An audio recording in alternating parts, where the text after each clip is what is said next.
अस्सलाम वालेकुम नाज़रीन, उम्मीद है कि आप खैरियत से होंगे। जैसे कि आपने थंबनेल पे देख लिया होगा कि जब मैं 12 साल पहले इस कारोबार में आया था तो उस वक़्त मैं फुल जवानी में था और अब जो है ना 12 साल बाद मेरी दाढ़ी के बाल तक सफ़ेद हो गए हैं, ठीक है? तो आज की वीडियो में आपको ऐसी ख़ास 3 चीज़ें बताऊँगा जिससे आप हर किस्म के कारोबार में कामयाबी हासिल कर सकते हैं, अल्लाह के फ़ज़ल से इंशाअल्लाह। इंसान जितनी मेहनत करता है और जितनी तवज्जो देता है कारोबार को अल्लाह ताला उतनी ही उसको तरक्की देता है। तो 3 चीज़ें ऐसी हैं अगर आप उनके ऊपर अमल कर लें और अभी से जो है अपनी जो इरादा है उसको मज़बूत कर लें कि भई हाँ, मैंने ये काम करना है, तो इंशाअल्लाह ताला आपको ज़रूर कामयाबी मिलेगी। ये मैंने अपने 12 साला कारोबार के अंदर देखा है कि जब भी हमने इस तरफ ध्यान दिया है तो अल्लाह ताला ने हमें तरक्की दी है। तो जो सबसे पहली बात है वो है वक़्त की पाबंदी। चाहे आप कोई भी कारोबार कर रहे हो उसमें वक़्त की पाबंदी का होना बहुत ज़्यादा ज़रूरी है। जैसे कि अब हम ये किराना स्टोर है या फिर सब्ज़ी की दुकान है या फिर मेडिकल स्टोर है, बेकरी है, टक शॉप है, इस तरह के और जितने भी कारोबार हैं बाज़ार के अंदर उन सब के में वक़्त की पाबंदी का होना बहुत लाज़मी है। जैसे कि अब ये कारोबार है किराने का, सुबह सवेरे स्टार्ट करना है और शाम के बाद, इशा के बाद ना आपने इसको खुला रखना है, आप फुल टाइम देंगे, तो ये कारोबार चलेगा। वक़्त की पाबंदी का मतलब ये भी है कि आपने ना अगर छुट्टी करनी है तो वो आपके इर्द-गिर्द सारे लोगों को पता हो कि भाई या जुम्मा है या महीने में 2 छुट्टियाँ या 1 छुट्टी है या हफ़्ते में 1 छुट्टी है। जैसे कपड़े का कारोबार है, हमारे यहाँ उसका ये तरीक़ाकार है कि जुम्मे वाले दिन वो बंद होता है, तो जुम्मे वाले दिन कपड़े की मार्केट में कोई भी नहीं जाता। इस तरह आप लोहे का कारोबार हमारे यहाँ एबटाबाद में जो है वो जुम्मे को आधा बंद होता है, यानी कि जुम्मे के बाद वो कारोबार नहीं होता, जुम्मे से पहले तक वो चलता रहता है।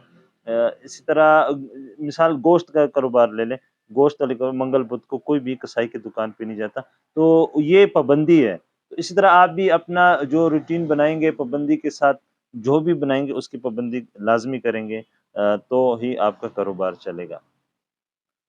दूसरी चीज़ क्या है जी बेहतरीन इख़लाक़ का होना। ये अगर आपका जो कस्टमर है आप उसको अच्छा डील नहीं कर रहे हैं, उसके साथ आपकी डीलिंग अच्छी नहीं है, तो वो आपकी तरफ नहीं आएगा बेशक आप वक़्त पे दुकान खोल रहे हो, जो भी कर रहे हो क्वालिटी भी अच्छी दे रहे हो और लेकिन आपका इख़लाक़ ठीक नहीं है, आप उसको अच्छी तरीके से डील नहीं करते हो, तो वो आपकी तरफ नहीं आएगा। तो जो आपका कस्टमर सर्विसेज़ है वो बेहतर होनी चाहिए। ग्राहक खुश होके आपके कारोबार से या दुकान से जो भी है, आप वहाँ से खुश होके जाएगा, तो वो दोबारा भी आएगा और 10 बंदों और को भी बताएगा कि यार वो बंदा अच्छा है, इज़्ज़त देने वाला है, ख़्याल रखने वाला है डिस्काउंट देने वाला है। तो ये चीज़ें ना वो आपके कस्टमर को बढ़ाएगी। ज़ाहिर है अब जो भी कारोबार है वो कस्टमर रिलेटेड है, पब्लिक डीलिंग में आ जाता है। तो पब्लिक में आपको हर तरह का आदमी आएगा, सख्त मिजाज वाला भी होगा, नरम मिजाज वाला भी होगा। लेकिन अगर आप दोनों को अच्छी तरीके से हैंडल करते हैं, तो इससे आपकी ना कारोबार में तरक्की होगी। तीसरी चीज़ क्या जो हमने सीखी है अपने 12 साल के दौरान, वो है क्वालिटी। कि क्वालिटी बेहतरीन होनी चाहिए। टॉप की जो प्रोडक्ट्स हैं, जो भी है आप ना उसकी अच्छी क्वालिटी देंगे, तो आपका कारोबार चलेगा। चाहे वो फूड में है, बेकरी में है, किराने में है, मेडिसिन्स में है और सब्ज़ी वग़ैरह में है। तो आपका कारोबार इंशाअल्लाह अच्छी क्वालिटी देने की वजह से कस्टमर आपकी तरफ आएगा। उधर आपके फिर रेट मैटर नहीं करते हैं। मिसाल देता हूँ मेडिसिन्स की अगर आप अच्छे रखते हैं और जो एक लोकल जो मतलब नेट के जो आइटम होते हैं आप वो भी रखते हैं, तो जो कस्टमर होता है ना वो अच्छी चीज़ को पसंद करता है, हालाँकि अच्छी चीज़ थोड़ी महँगी होती है। तो आप देखेंगे कि आपकी दुकान जो है वो क्वालिटी होने की वजह से अच्छी चलने लगेगी। अच्छा अब इन तीनों चीज़ों का ना ये आपस में लिंक्ड है ये तीनों चीज़ें। ये नहीं कि एक के बगैर दूसरी काम नहीं करती है। अगर क्वालिटी अच्छी नहीं है आपकी, तो लोग कॉम्प्रोमाइज़ नहीं करेंगे क्वालिटी के ऊपर ये नहीं कहेंगे कि यार ये इसका अखलाक अच्छा है तो हम इसी की तरफ जाएँगे बेशक क्वालिटी ख़राब ही हो, लेकिन ऐसा नहीं होगा। अगर आपका फिर इखलाक ठीक नहीं है, तो आपकी क्वालिटी को या टाइम की पाबंदी को भी कोई नहीं देखेगा। वो कहेगा यार हमें बेइज़्ज़त करने के लिए ये टाइम पे आता है और क्वालिटी क्या रखी हुई है, कोई एहसान तो नहीं कर रहा। बाकी लोग भी तो क्वालिटी दे रहे हैं। तो ऐसी बातें ना फिर आपको सुननी पड़ेगी। तो और अगर आप वक़्त की पाबंदी भी कर रहे हो और इखलाक भी नहीं है और क्वालिटी भी नहीं है, तो ये तीनों चीज़ें ना आपस में क्लोज़ली लिंक्ड है, बहुत ज़्यादा मतलब एक-दूसरे के बगैर इसका गुज़ारा नहीं है। तो इन तीनों चीज़ों को अगर आप मेंटेन करते हैं, तो जो है वो फिर आपके कारोबार चलेगा। ठीक है? ये 3 चीज़ें हमने अपने 12 साला ज़िंदगी के अंदर सीखी हैं। तो सोचा आप लोगों के साथ शेयर कर दूँ। बाकी चीज़ें कॉम्पिटिशन, रेट्स और ये चीज़ें ना ये इन तीनों के अंदर आ जाती हैं, इसके नीचे ही हैं सारे, इससे कोई अलग नहीं है। ठीक है? वो चीज़ें इसका मतलब आप समझो कि सब टाइटल में आ जाते हैं, वो सारी चीज़ें।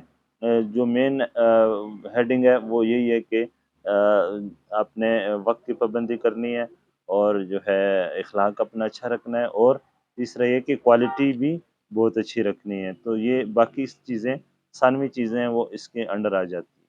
और जो सबसे मेन बात है इन तीनों को भी आप यूँ समझें कि करंट देने वाली या जैसे कि गाड़ी में गाड़ी होती है, टायर भी होता है, इंजन भी होता है, सीटें भी होती हैं, स्टीयरिंग भी होता है, हर चीज़ होती है, लेकिन उसको चलाने के लिए पेट्रोल का होना ज़रूरी होता है, ठीक है? तो इन तीनों को बेहतर तरीके से चलाने के लिए क्या है कि वो अल्लाह की मदद है और अल्लाह की मदद कैसे आएगी? जब हम अपने कारोबार के साथ-साथ अल्लाह के अहकामात को भी पूरा करेंगे। जो अहकामात कारोबार के अंदर हमारी तरफ या हमसे जो गफ़लत होती है उसमें वो 2 ही हैं सिर्फ़, ठीक है? एक डेली बेस पे है, एक सालाना बेस पे है। डेली बेस पे क्या है जी कि हम नमाज़ की पाबंदी हमसे नहीं होती है। तो अगर हम डेली बेस पे 5 वक़्त की नमाज़ अपने कारोबार के साथ जारी रखते हैं, तो उससे हमें ना अपने तीनों जो मेन पॉइंट्स हैं उनको काबू में लाने के लिए सहूलत होगी। और दूसरी चीज़ क्या है जी? ज़कात है। अगर हम सालाना ज़कात दें और जो हम अपने माल को पाक कर दें, तो इंशाअल्लाह ताला हमारे माल और बढ़ेगा, कम नहीं होगा। इन दोनों चीज़ों का असर हमारे अख़लाक पर भी पड़ेगा और खुदा खौफ़ी की वजह से, खुदा खौफ़ी पैदा होने की वजह से नमाज़ के ज़रिए से हमारे जो क्वालिटी होगी, वो भी हम ठीक तरह से देंगे और वक़्त की पाबंदी जो है वो भी हमारी नमाज़ से ही ठीक होगी कि जब हम सुबह जल्दी उठेंगे नमाज़ के लिए, हम जल्दी काम पे जाएँगे, इसी तरह इशा को हम नमाज़ पढ़ के घर जाएँगे। तो ये सारी चीज़ें ना आपस में कनेक्टेड है, ठीक है? तो अपने वो 3 मेन पॉइंट्स को सपोर्ट देने के लिए जो असल चीज़ है नमाज़ और ज़कात, वो भी अपने कारोबार में लाज़मी शामिल कर लें। तो बस आज के लिए इतना ही था। इंशाअल्लाह फिर मिलते हैं, तो मुझे इजाज़त दीजिए। अल्लाह हाफ़िज़।